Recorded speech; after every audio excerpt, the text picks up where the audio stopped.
सभी को नमस्कार। हमने वीडियो चैनल पर वर्ग और वर्गमूल का अध्याय पूरा किया। हम अब अगला अध्याय शुरू करते हैं घन और घनमूल का।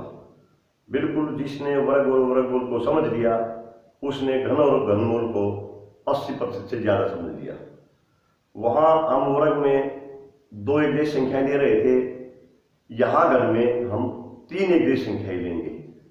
बिल्कुल वही तर्ज है, वही पैटर्न है। यहाँ पर मैं शुरू करने से पहले एक हंगरी के घुमक्कड़ गणितज्ञ ईरोडोस की थोड़ी चर्चा करना चाहूंगा।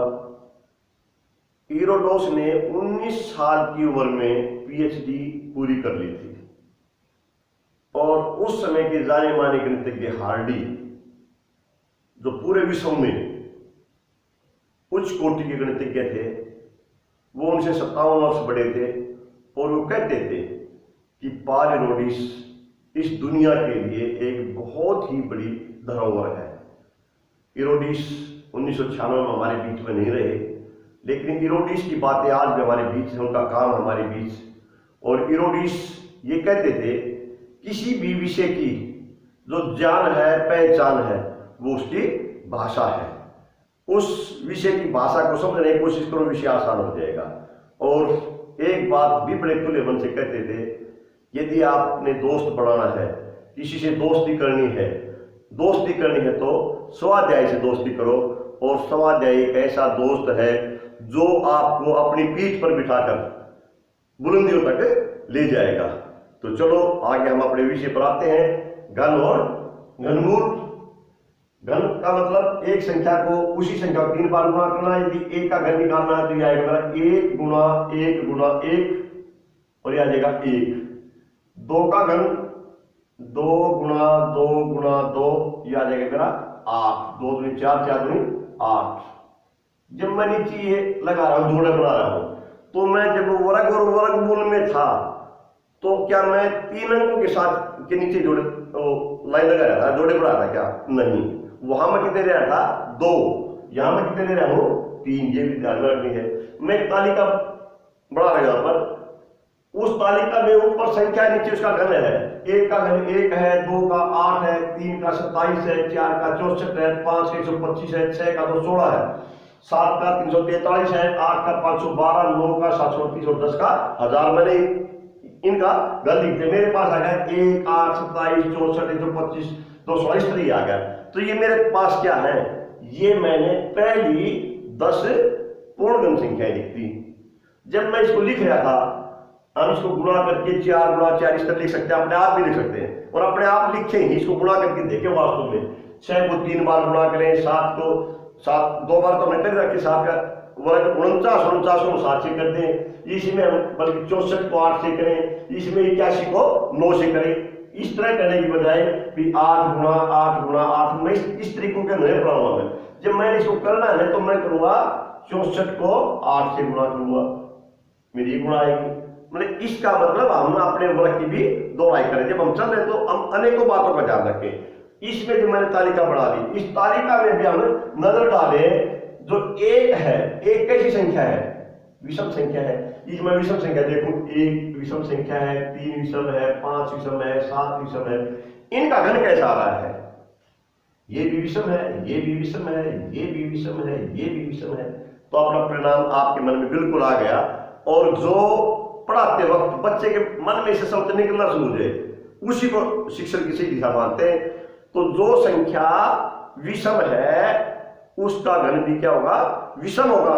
इस प्रकार हम सम के ऊपर भी देख सकते हैं। इसके साथ साथ और मैं क्या देखूं? इसके साथ साथ मैं इकाई अंक का भी ध्यान करूं थोड़ा। जिस संख्या में इकाई अंक 1 होगा, घन में 1 होगा, 4 होगा, 4 होगा, जिसमें इकाई अंक 5 होगा, उसके पूर्ण घन संख्या में भी 5 आएगा, 6 में 6 आएगा और 9 में 9 आएगा और 0 में 0 आएगा। तो वही क्यों रहेगी? बहुत आसान हो गया। और ये बच गया क्या गया मेरे पास बच गया 2, 8, 3, 7, ये बच गए। अगर 2 है तो क्या रहे? 8, और 8 है तो 2, 3 है तो 7 और 7 है तो 3, ये आ जाएगा।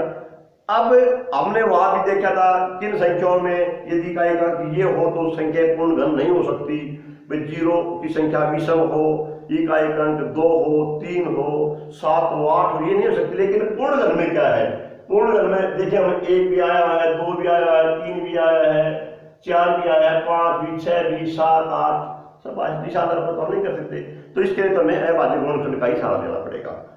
अब इसको मैं यदि और आगे बढ़ाऊं, घन मुझे 11 का घन ज्ञात करना है। 11 का घन, 11 घन ज्ञात करने के लिए मैं लिख दूं 1 1 1 1, ये बीच वाली संख्या 2 गुना 2 और 2, इसको मैं जोड़ दूं 1 3 3 1, ये आ गया 11 का घन 1331। 12 का घन निकालना मेरे को, 12 का घन, 12 का घन, 12 घन क्या है मेरा? 12 घन आएगा मेरा 1 2, इसको फिर 2 से गुणा करूंगा 4 8, बीच वाली संख्या है उसका 2 गुना 2 का 4 और 4 का 2 गुना 8, इसको मैं जोड़ दूं, क्या आ जाएगा मेरा? 8 8 4 12, 4 2 6 7 और 1 1728। 13 का घन ज्ञात करना है। 13 का घन तो मैं क्या लिखूं? 1 3 3 को 3 से गुणा किया 9, 9 को 3 से गुणा किया 27। अब 27 में तो ये 2 है, ये यहां असल का काम करेगा, इसको मैं लिखूंगा यहां पर। अब फिर वही जो बीच वाली संख्या जिसका 2 गुना 3, 3 का 2 गुना 6, 9 का 2 गुना 18, 18 में 8 ये और आंसर ये, इसको मैं जोड़ दूंगा तो ये मेरे 13 का घन आ जाएगा। ये आ गया कितना? 7 8 2 10 और 9 19, असल लगी 1, 3 और 1 4 और 6 10 1 11 लगी 1 और 1 1 2, 2197। ये आ गया इसका घन। और ये ट्रिक नहीं है, ये जादू नहीं है। यदि कोई जादू कर रहा है तो इसका मतलब वो आपको भर में डाल रहा है, और जो आदमी भ्रमित हो जाता है वो अपनी बुद्धि विवेक से काम नहीं ले सकता। वहां पर मैं वर्ग का प्रयोग कर रहा था, यहाँ पर मैं घन का प्रयोग कर रहा। ए घटा बी या ए जमा बी, ए जमा बी का घन जो होता है वो होता है मेरा कितना? ए की 3 जमा 3 ए की 2 बी, तो मैंने ए की 2 बी तो यहाँ लिख दिया, और जमा अगर 2 ए की 2 बी को मैं नीचे लिख दिया, इसका 2 गुना कर दिया, जमा 3 ए बी की 2 होता है, ए बी की 2, तो इसी प्रकार इसको मैंने यहाँ लिख दिया 2, ए बी की 2 और बी की 3, एक पैटर्न है। इसको हम करेंगे तो हम इसको समझ सकते हैं। तो ये करके देखेंगे। ये करने के बाद अब मेरे पास घन संख्याएं आ जाएंगी। पूर्ण घन संख्याएं 15 20 हम कहीं तक ले सकते हैं, और उन पूर्ण घन संख्याओं को विषम संख्याओं के रूप में कैसे लिखेंगे?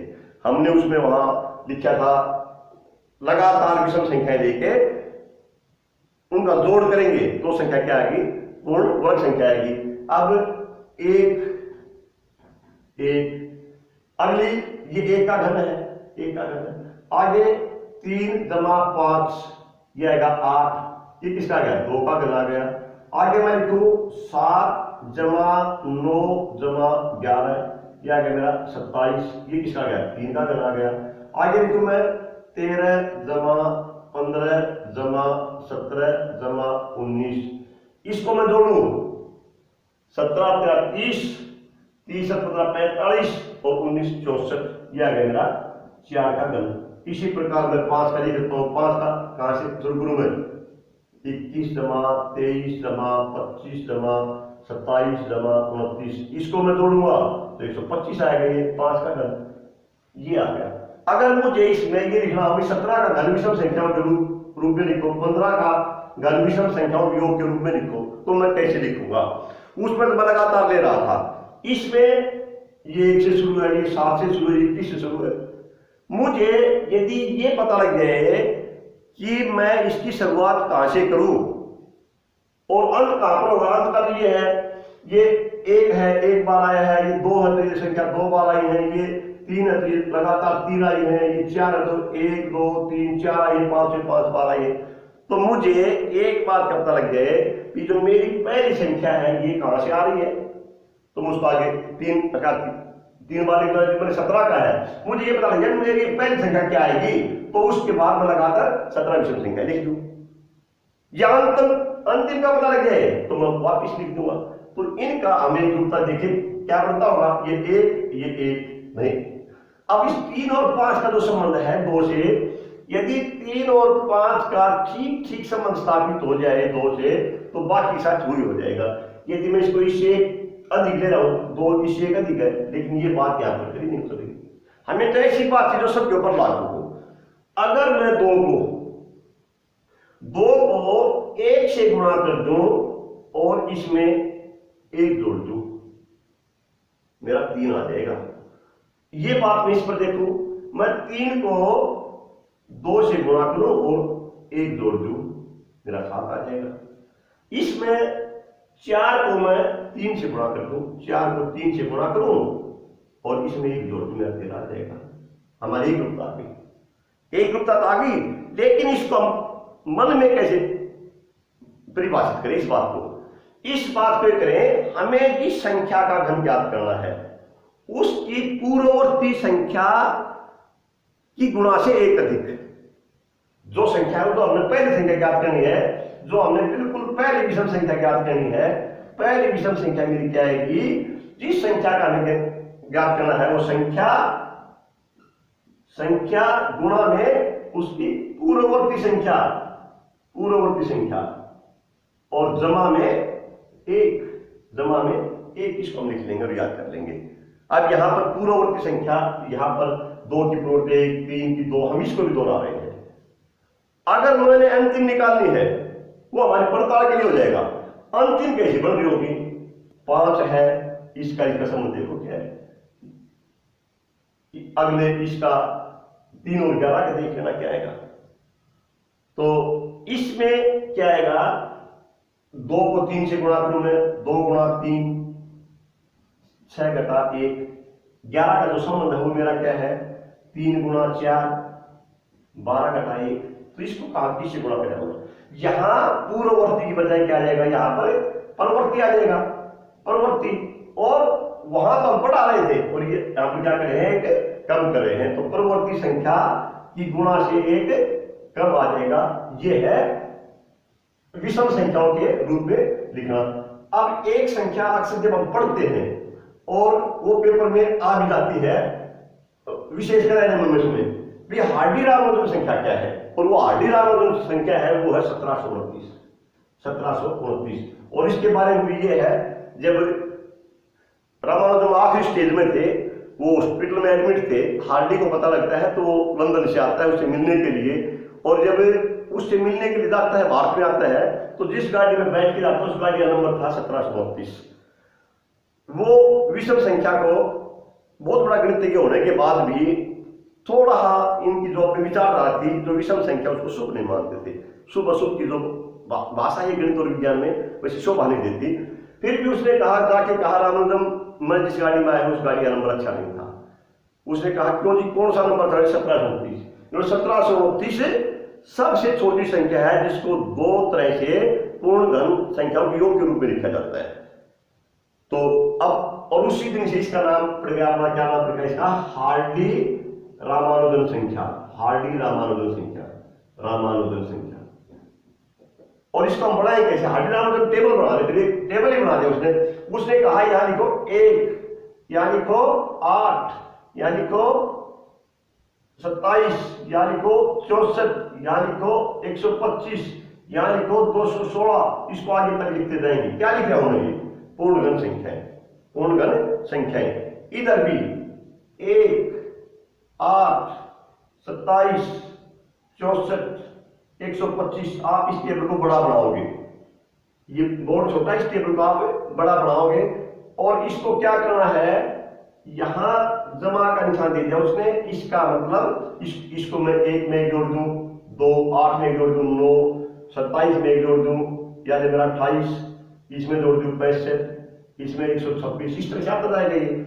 जब मैं ये शुरू करूंगा तो ये आएगा हमारे 8 1 9, 8 8 16, 27 8 35। इस तरह इस लाइन को पूरा कर दिया मैं। जब मैं इसको जोड़ूंगा तो 27 और 1 28, इसको जोड़ा 35, इसको जोड़ूंगा 54, इस तरह से आ जाएगा।